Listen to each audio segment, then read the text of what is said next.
हुंडाबळी प्रकरणात राज्याच्या महिला आयोगाच्या अध्यक्षांवर टीका केली। आता धमकी सत्र सुरू झालंय असा आरोप होतोय। एका महिलेला राष्ट्रवादीच्या महिला पदाधिकाऱ्यानं धमकावल्याची ऑडिओ क्लिप रोहिणी खडसे यांनी शेअर केली। वैष्णवी प्रकरणात महिला आयोगावर टीका का करते, तू तुझं काम कर, अशा शब्दात अजित पवार गटाची ही कथित पदाधिकारी महिलेला धमकावताना यात पाहायला मिळते। पाहूया। सोनाली गाडे म्हणजे कोण आहे? मी पश्चिम महाराष्ट्र युवती अध्यक्ष राष्ट्रवादी काँग्रेस पार्टी। कुठली म्हणजे पुण्यातली मी। महाराष्ट्रात आता नेता किंवा एखाद्या पदावर टीका करणं ही गुन्हा होऊ शकतो का, असा प्रश्न ही ऑडिओ क्लिप ऐकून तुम्हाला पडेल। आपण तू पण तुझं काम नीट कर। हो आम्ही करतो आणि नीट कर आणि बोलताना पण नीट बोलायचं। पैसा आणि हव्यासापायी हगवणे कुटुंबानं सून वैष्णवी सोबत जे केलं त्या प्रकरणावर अनेक दिवसांनी महिला आयोगाच्या अध्यक्षा रुपाली चाकणकरांनी प्रतिक्रिया दिली। त्यांच्यावर टीका झाल्यानंतर टीकाकारांनी चाकणकरांना चिल्लर म्हणून संबोधलं।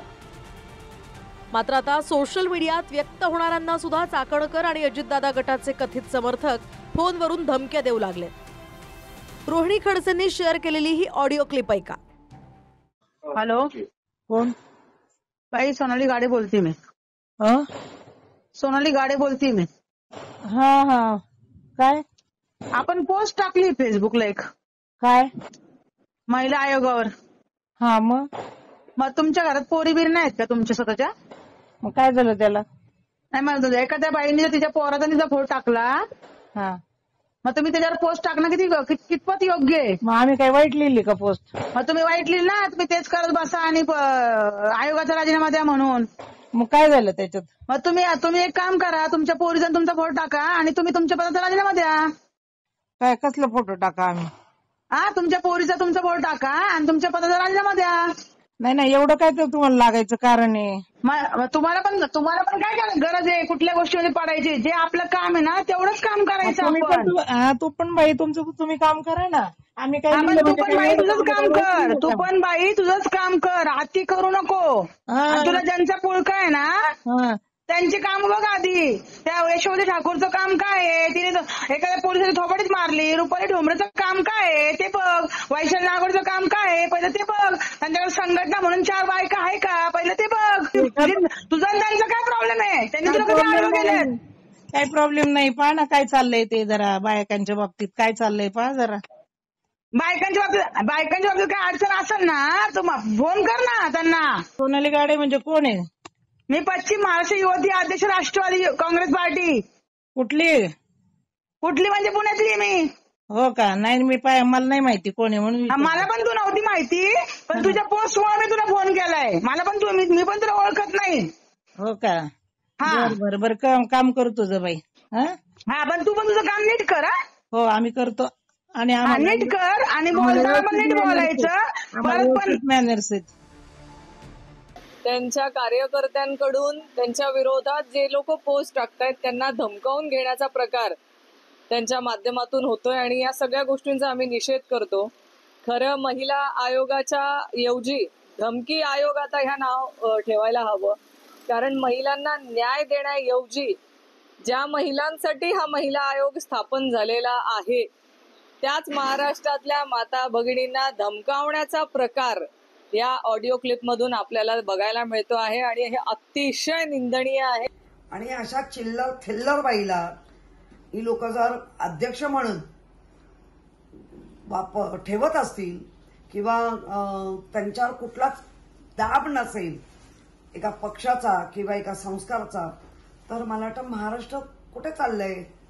त्यामुळे महाराष्ट्रातल्या ज्या महिला आहेत, ज्या लाडक्या महिला आहेत, ज्या पीडित महिला आहेत, 100% रुपाली चाकणकरांकडनं त्यांना न्याय मिळणारच नाही। पुण्यातली घडलेली घटना निर्दयी दुर्दैवी आहे। या नराधम प्रवृत्तीवरती कठोर कारवाई केली गेली पाहिजे।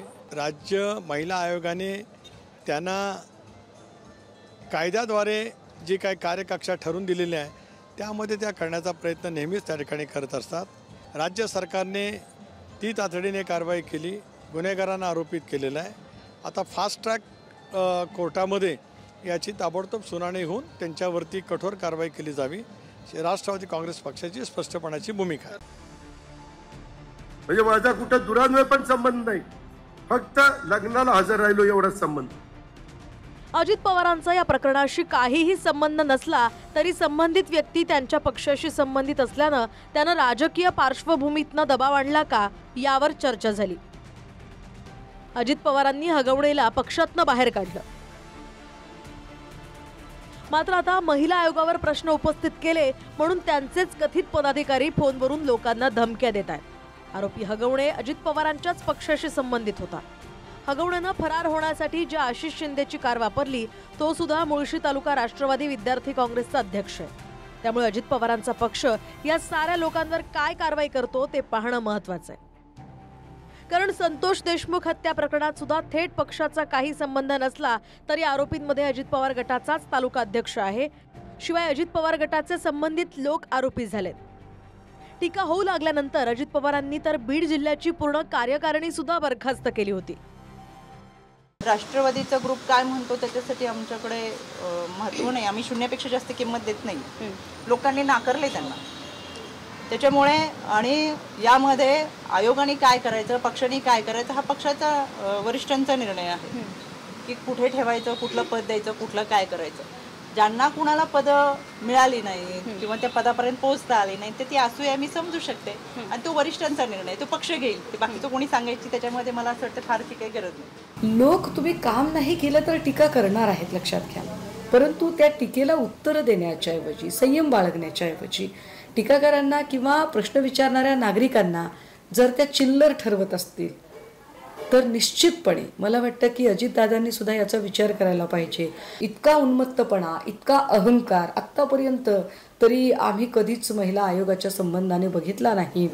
मला असं वाटतं की त्यांनी किमान 10 केसेस दाखवाव्या, ज्या 10 केसेसमध्ये पीडितेला खरंच न्याय मिळालेला आहे. दरम्यान वैष्णवीच्या मृत्यूनंतर तिच्या 9 महिन्याच्या बाळाला डांबून ठेवणाऱ्या निलेश चव्हाण विरोधात पोलिसांनी आता लुकआउट नोटीस जारी केली आहे. मात्र पोलिसांच्या हलगर्जीपणामुळे तो फरार झाल्याचा आरोप वैष्णवीचे नातलग करतायत. लोकांना बंदुकीनं धमकावणं, स्वतःच्या पत्नीसोबतचे शारीरिक संबंधांचे व्हिडिओ छुप्या पद्धतीनं चित्रित करणं असे अनेक गुन्हे निलेश चव्हाणवर आहेत.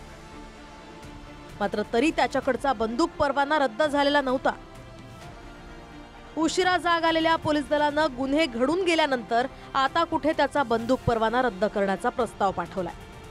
तर तिकडे हगवणे कुटुंबानं हुंड्यात जो काही माल हडपला होता त्यावर जप्तीची कारवाईही झाली आहे. बँकेचं लॉकर सील झालंय. वैष्णवीच्या माहेरच्यांनी हुंड्यात दिलेली आलिशान फॉर्च्युनर कार आणि ॲक्टिवा मोटरसायकलही जप्त करण्यात आली आहे. हुंड्यातच मिळालेली 7.5 किलोची चांदीची भांडी जप्त करण्यात आली आहेत. फरार होताना वापरलेली अँडेवर, महिंद्रा थार, बुलेनो या कारही ताब्यात घेतल्या गेल्यात आणि हगवण्यांकडची 2 पिस्तूलही जप्त केली गेली आहेत. या साऱ्या कारवायांचं स्वागत होत असलं तरी मृत वैष्णवीनं आत्महत्या केली किंवा हुंड्यापायी तिची हत्या झाली याचा छडा लागणं सर्वाधिक महत्त्वाचं आहे.